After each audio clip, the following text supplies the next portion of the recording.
Weather tonight is perfect. We had a great night in Uptown for the Duke's Mayo Classic, and I wanted to start with our view out there because we've got some gorgeous views, and I also could see from our Charlotte camera a little bit of an inversion forming. You see that little layer of haze or fog at the surface? That's telling me we've got some cool air closer to the ground and just above it a warm layer, which is trapping it down there. So might see some low clouds in a few spots out there. Overnight lows are going to be milder than they've seen all week. I mean, we've been in the 40s and 50s for overnight lows, so we're mostly going to be in the 60s tonight because of that warm layer loft. And you see temperatures tomorrow back up close to where we were today. We're 86 this afternoon.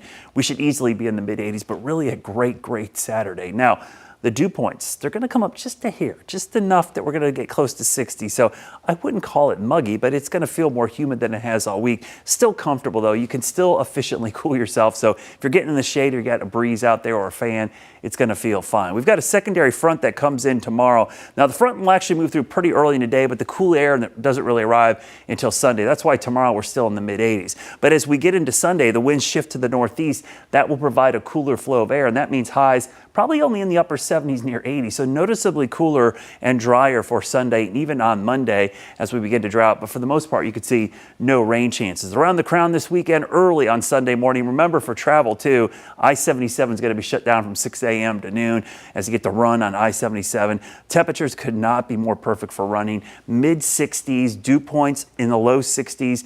Only word of caution I would give you, those first couple miles going on I-277 east, you're going to be steering right in the sun. Sunglasses and definitely a hat would help for miles probably 1, 2, and 3. Now, we're going to be mostly dry this weekend, but not 100% dry. There will be a pop-up shower storm here or there. They're very tiny. Most people are going to remain dry, but don't be surprised if you run into one of those on Saturday. Same story on Sunday. I'm keeping the rain chances less than 10% on Saturday, but Sunday will increase a 20% chance just because of those morning clouds. And really for all the activities going on, Darlington should be fine. You're going to the beach or to the mountains this weekend. Really no significant issue. So a little uptick in the humidity on Sunday, but then as we go into next week, the dew points go back into the 50s. Rain chances, again, very minimal for your Saturday and Sunday. We're dry for the middle of the week, but by the end of the week, I do think rain chances come up just a hair.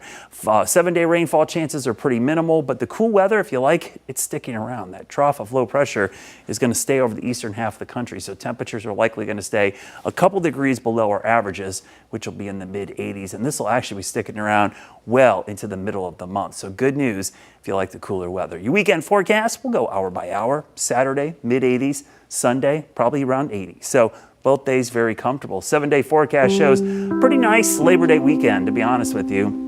Next week, we'll keep an eye on a few rain chances, but I don't see any heat really. Nothing near 90 at least in the next 10 days. And that means our chances of hitting 90 again before the end of the season are getting lower and lower and lower. Sure are, Brad. All right, that weather looking nice. Thank you.